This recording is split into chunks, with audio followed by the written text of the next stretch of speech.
Hello and welcome along to another episode of this FM19 story, The Head Coach with me, Daniel. It's season 14, episode 1, and today we're back to find out if the story will continue and if any big club's going to give us an opportunity. You can see that we resigned from Sporting in the summer after a brilliant domestic treble last season. If you didn't catch up with that one, or you've missed any of the story so far, then do go back and catch up with the tale as we ponder whether it's coming to an end or not. So you can see that it's now late October, we're yet to get a job. I wanted to leave it a little while to see what happened early in the season. Would any of the big clubs move on their manager, and would they give us a chance when they're in a bit of trouble? Unfortunately that hasn't been the case so far, and I don't want to take a step down to a mediocre club. You can see we're a 4.5 star reputation manager, and we shouldn't have to sink below the 6th best reputation league in the continent. I really think we should be getting a chance at a top club, and I'm not quite sure why we haven't, to be honest.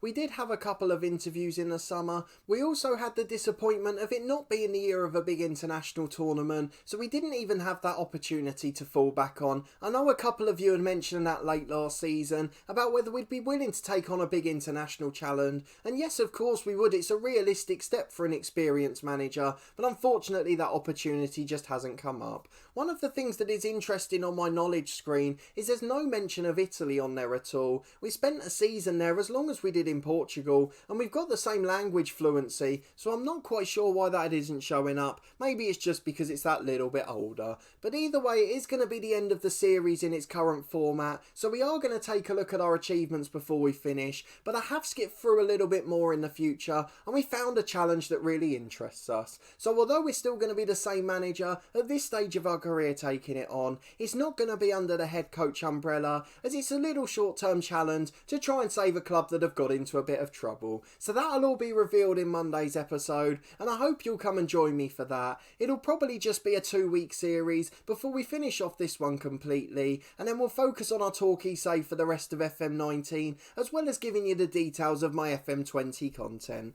I've got all my plans for that one laid out, so I'm hoping you'll be looking forward to them. But obviously with the head coach, the main objective was to win as many trophies as possible, to go to many different places, manage lots of big clubs, and I've really enjoyed this series for a couple of reasons. One, I've got to manage in a league I never have done properly before, that one being Portugal last season. We've taken some former giants up to big glories. Sporting hadn't won the league in nearly 30 years, Newcastle hadn't won the big one for a while, and of course at Napoli it was getting them above Juventus, and in the end what turned out to be Inter Milan. So it's really been a good few years in this series, and the thing that I've enjoyed most in this one is, unlike other years where I've done this challenge, we failed so badly at the start. We had 2 sackings in the first 18 months and ended up at a really lower National League South side, trying to rebuild our reputation in season 3, and look where we ended up just 11 years later. There's been plenty of positives, and it's a real villain to hero story, so I'm delighted with how far we've come and just how well we've recovered from adversity. What I want to do is go through our history, just to reflect quickly on our career, see if we can remember any highlights of the story, and then what we'll do after our couple of week challenge that we found to take us through this season is we'll go and show you all of the players that have been key along the way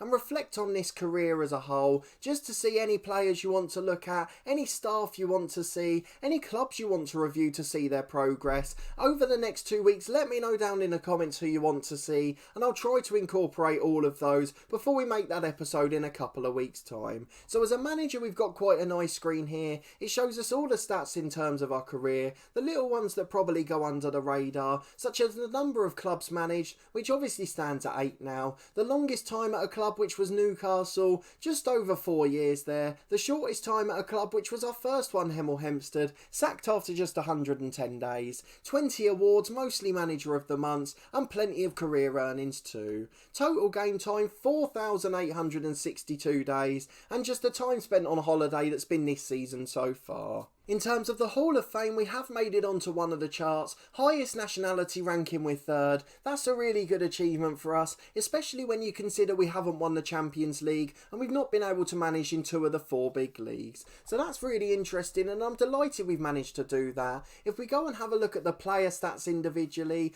players bought 96 in our career. Of course, we're not responsible for most of these, and early on our director of football was getting free agents, particularly in lower leagues in England. So but they're not all going to count towards this, just 96 valued transfers, 479 million spent on those, and the players sold equate to 496, so we have made a profit in the transfer window in our career, which shows how differently the director of football operates. They're always focusing on the business side, making sure that clubs are running and breaking even, whereas the manager would be more tempted to take a risk if they know it's going to benefit the club on the pitch. The highest fee spent was on Curtis Jones, ironically a player that didn't offer too much, and the highest fee received was from Brian Barrett, a player who was a hero for us for a brief time at Newcastle. Total fees to agents 103 million, the less said about that the better, and 19 players released. Again, we had no say in that. Our director of footballs across the clubs have been in charge of it. In terms of our overall career stats, nearly 700 games managed, and we've won over half of those as well, a really good record considering our first 2 years. Our goals for is 1,300 and the goals against just over 1 a game, and a brilliant win percentage of 58, which is fantastic again considering our early failures. The most important part is the trophy column though, 7 cups, 3 league titles and 1 promotion, no relegations on our CV, although potentially they're just because we were sacked in time. But let's go and have a look at our milestones. We want to see what we've achieved in this career. The list of all the clubs we've managed are there. At Hemel Hempstead there were no real milestones at all. We didn't do well and we didn't last long, as experienced players got the better of our naivety. At Dungannon we lasted a year and tried to build a new team. We did get to the Northern Irish Cup final in that one, but unfortunately again the board just wanted a bit too much, and I think on that occasion they were being a tad unrealistic. But it all turned round at our third club, Slough. This is where it really came good for us. We kept them up after joining the club late in season 2. Then in the third season we managed to get them to the playoffs. We had a crazy quarter final against Dartford if I remember rightly, an episode we showed on camera. It was about 6-2 at half time I think. We were absolutely fantastic, and it was one of the most special games of this series, one I really remember fondly. Then into season 4 we started well, got to the FA Cup first round against Coventry, and I think that turned out to be our last game as we got snapped up by Football League Stevenage. This is perhaps our biggest turnaround at a club in a short period of time. We really took them from the bottom to the top. We took over in a relegation battle in mid-November, and in the end we snuck into the playoffs on the final day of the season. A big turnaround to get them up to 7th, and then we managed to get promoted in the League 2 playoff final. We had a fantastic goalkeeper in both seasons of that one, and it certainly contributed to our amazing success. I don't need to tell you what happened after that, of course. It attracted the interest of Barnsley, the first club where we had some real youth prospects at the club, a couple of them being homegrown as well, and of course the likes of Niall Goodwin we came up against in the future, as he was playing for Lazio when we joined Napoli. So plenty of names that we've seen throughout this series, and a few of those that we'll be looking at in that episode in a few weeks' time. But Stevenage was where it all went right for us, and Barnsley was where we really made our mark. We were top of the Championship after keeping them up. Don't forget that first season, we joined in January and kept them up narrowly. We were expected to finish in mid-table and we almost got the sack, but luckily they kept us in the job, and in the end it was a brilliant decision. We had a full season in which we finished 7th, and then at the start of the following season it all went right. We were top of the league halfway through the year, and that's when our Premier League calling came. A sleeping giant in Newcastle, we took over there. They'd won a League Cup in 2019, but had never threatened in the Premier League or the big ones, and after a couple of frustrating years and a bit of a love-hate relationship with our director of football, things really came good towards the end. We won our Carabao Cup, of course, the first major trophy of our career. That was a fantastic final victory, and then we went on to the big one a couple of years later, the Europa League final with Esri Konsa's header, getting us the win and our first European medal. And then the Premier League, of course, was the major one. That was the one we got over the line, and in 2029 we achieved that with Newcastle before resigning to move on to another big club. That club, of course, was our first one abroad. Napoli and Syria, the runners-up from the year before, they lost out to Juventus, who to be fair had a shocking season when we were there, and in the end it was Inter Milan that pushed us most of the way, but we did manage to win the title and a double with the Italian Cup too. We had disappointment in the Champions League, but we lost to the eventual winners, and in the end it turned out to be a brilliant season. I loved my time in Italy, and we were reunited with a couple of our lone heroes that year. That was was when we moved to Sporting Lisbon, and despite taking them to their first league title in 30 years, there was a little bit of disappointment. We went out of the Portuguese Cup to Porto, who also humiliated us in the Europa League, a 5-1 defeat away from home in the first leg, and then a 1-0 deficit in the second one. I couldn't have been more upset with that, but in the end we did well to win the League Cup, the Super Cup, and the Portuguese Premier League, although we nearly threw it away taking it to the last day of the season, as things went significantly wrong towards the end. That meant we couldn't carry on for a second year, despite some good signings being agreed by the Director of Football,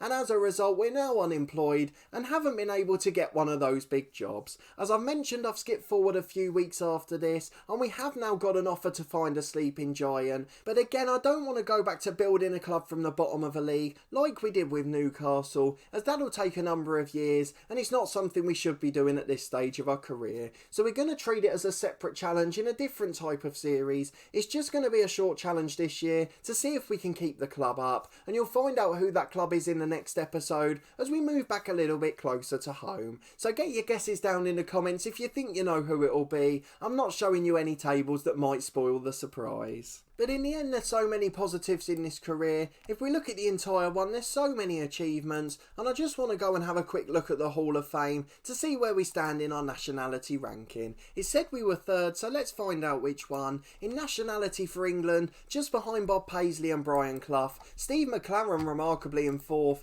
and a lot of those have come since this series started. Look at the clubs he's managed since then as well. Celtic in the first couple of years, Inter Milan after that he won trophies at. That's certainly some achievement for him. He's really rebuilt his career. But in terms of us, we're in third place, the third manager to get over 1,000 points, and you can see our honours list there. It really does look pretty good on paper. Of the ones we didn't mention when we were going through that review, we obviously had the European Super Cup with Newcastle, we won the Europa League and then beat the Champions League champions, so plenty of positives from that one as well. And then a Community Shield, which I know doesn't really count in England, but it's still another trophy to add to the cabinet. So a pretty good honours list despite missing out on a Champions League, and again I didn't get my favourite league, the Bundesliga, but that's certainly something we can address in FM20, and that'll be a league I prioritise in that one. But if you did enjoy this episode and the head coach series, please do put a thumbs up on the video. Let me know what your favourite part of the series has been. Which one of the clubs did you enjoy seeing most? Were there any of the squads that you got attached to along the way? Which one did you feel most a part of? For me it was probably the Barnsley one in the middle. It's the only time I really couldn't decide if I wanted to leave, and in the end, if you remember, I put it out to a poll of whether I join either Newcastle or Wolves or stay put with Barnsley. And after Newcastle being the favourite, a lot of you did want me to stay with Barnsley too, and I can't say I wasn't tempted, to be honest, as I really did get attached to that squad. My biggest thanks though go to Slough Town, of course, as they rebuilt our career after those first two failures, and if they hadn't given us a chance we may never have got another job, and that career could have ended after 2 years. So a massive thank you to all of the clubs involved, and a massive thank you to everyone for watching. I really have appreciated you following along, and hope you'll do so for our long-term series next year. The other thing I want you to let me know is which one of our Director of Footballs did you like best, and more importantly than the Director of Football, what do you think the best signing was by any of them? It doesn't matter which club or which Director of Football, I just want to know which player you think was the best signing. Obviously we usually ask that when we've been in charge of a transfer window at Torquay or another club, but on this occasion it's a little bit different. None of the transfers were controlled by us, so I'm just interested to see which one you think was best. It can be the most frustrating challenge in the world and one of the most challenging ones in the early years, but there certainly is so much reward towards the end, and I really have enjoyed it, as I always do, and I certainly hope you've enjoyed the story too. Subscribe to the channel for daily FM19 content from my Torquay United story, and also the new one we've got coming up on Monday, a short-term challenge continuing from this save. Which club will we be moving to? The only clue I'm giving you is it's slightly closer to home. Let me know your thoughts down in the comments, and we'll see if any of you are right next time. So I hope you'll join me on Monday for that. In the meantime, we've got 3 episodes a week from our Cricket 19 career, every Tuesday, Thursday and Saturday at midday. A massive thank you to everyone that supported that series, as well as the Ashes Test playthrough we did beforehand. I've been blown away by the support for the new content on the channel, and I really have appreciated all of you giving it a try. If you haven't yet, please do go and check it out, and a massive thank you to everyone that has. There's also weekly content from our Snooker 19 career every Friday at 4:30, but a massive thank you for watching this one and your continued support with the series. I really do appreciate it, and I hope to see you next time for the start of a new short-term challenge as we continue our manager's legacy, but without the head coach burden.